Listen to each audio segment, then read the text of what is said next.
Welcome to the second hour of Hard Lens Media. Thank you to all our YouTube subscribers that have been following us, subscribing to us, and following us on our other various forms of social media. Please make sure you are subscribed. To hit that ring bell too, just so you know when we upload our content.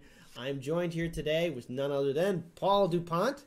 You've seen him here from time to time. He's Cheers, everybody. He's been posting up his own additional content on the Hard Lens Media YouTube channel, so please check out those videos out too. An interesting debate with him and his colleagues.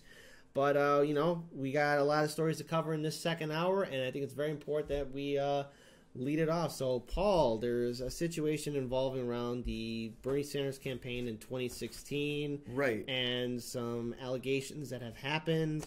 So we covered this last week, yeah. So this is a continuation of that same, the Bernie Sanders campaign was super sexist and there was harassment going on in a New York Times story that we covered last week. That the story in and of itself, on its face, is kind of like, well, it seems like you're hyper focusing on this, and if you dig deep into it, they've kind of buried the lead. It's like, okay, wait. So there were accusations of pay disparity, which, when they were brought up to management, were rectified.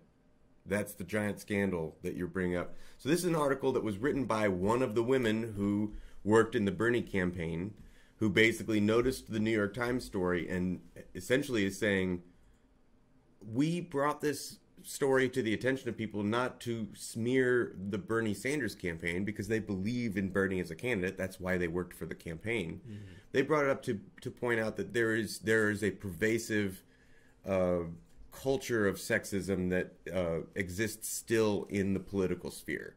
And she points out that sexism and harassment, and that culture of sexism and harassment, was even worse in the Hillary campaign from what she'd heard there. And it's unfair to use her story in the way that the New York Times did as a political gotcha point against Bernie Sanders. She notes also that in his Senate re-election campaign last year in 2018, he took some pretty major steps to ensure that sexual harassment did not continue in his campaign in any way. Also buried in the lead in the New York Times story was that he wasn't even aware of it at the time in 2016, but going to an outside firm to make sure that there was no sexual harassment or misconduct within the campaign, outside auditing and things like this. And recently, just after the New York Times story broke, Bernie had this to say on Twitter, and it was referenced in this story written by, let me get her name right, Juliana de Lauro Valles. I'm sorry if I butchered that. But Bernie Sanders said this on Twitter. He says, "To the women in my 2016 campaign who are harassed or mistreated, thank you from the bottom of my heart for speaking out. I apologize. We can't just talk about ending sexism and discrimination.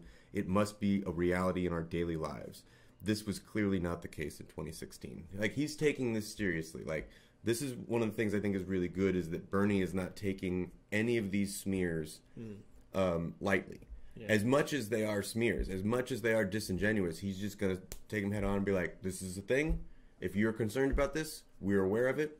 We're addressing it. And at least his apology is more sincere than I would say Clinton's was. Because, let's face it, if we rewind back the clocks when harassment was being revealed during Clinton's campaign during 2016, we have to remember that she hired the same people in 2008 that did the exact same thing, harass young women and interns that were volunteering for her 2008 campaign. And what'd she do? She rehired them again for her 2016 campaign.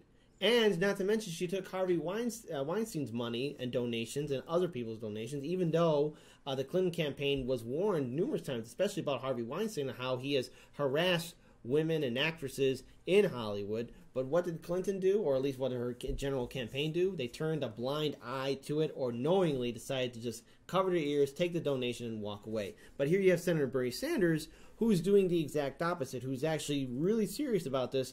And, I bet he feels really devastated that this happened during his campaign, and probably there was a lot he had to deal with. But at the same time, he finds those actions unexcusable.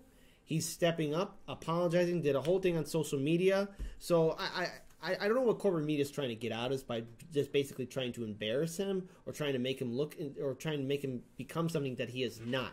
Senator Bernie Sanders. That's exactly what they're trying to do. And of course they've always done that. I mean, let's face it. Washington Post in 2016 did 16 negative articles about Bernie Sanders in one day. In one day. That makes at Fox News up more your than game one up. an hour. Fox News up your game up because Bernie Sanders is a quote unquote socialist, but here you had corporate media attacking him, especially in one day. So Paul, I know the media is going to continue to attack him on the regular. But this is what you were talking about when it comes to Hillary's campaign, and this was in the article. Yeah. This was an Intercept article. Those of you who know me know that I love checking out what the Intercept has to say. Yeah. The title of this article is, "I was sexually harassed on Bernie Sanders' 2016 campaign. I will not be weaponized or dismissed." And here's a quote from that article. And she's speaking of Hillary Clinton's 2008 presidential campaign. During her first run at the White House, Clinton's campaign chose to retain a senior advisor who reportedly harassed a young woman repeatedly rather than fire him. Mm-hmm. So this is even in the campaign of the "I'm with her," if you don't vote for Hillary, you're sexist. Even her campaign was engaged in this type of sexual misconduct, sexual harassment, covering up for sexual harassers, and they knew about it. And they knew about it. So this is that it's pervasive state of sexual harassers in the political sphere. It's a double. What it is it's hypocrisy, because I don't see corporate media doing the kind of smears on Clinton as they would on Bernie Sanders. But let's face it. Well, they're going to attack Bernie Sanders at every turn. That's the goal. Of course, find any reason to attack him. And the thing is, we have to remember too, though, that all the women stepping up and addressing this, hey, it takes a lot of courage, and well done. Thank you for speaking out about this, because there's no such thing as a perfect institution or a perfect campaign, but you have to step up and let your voice be heard, because otherwise it's going to continue to go on. And at least we have at least one woman who is stepping up, saying that she will not be weaponized or dismissed, and it's actually bringing up facts about what she dealt with, and also at the same time too acknowledging how Senator Bernie Sanders is trying to bring in political change too, and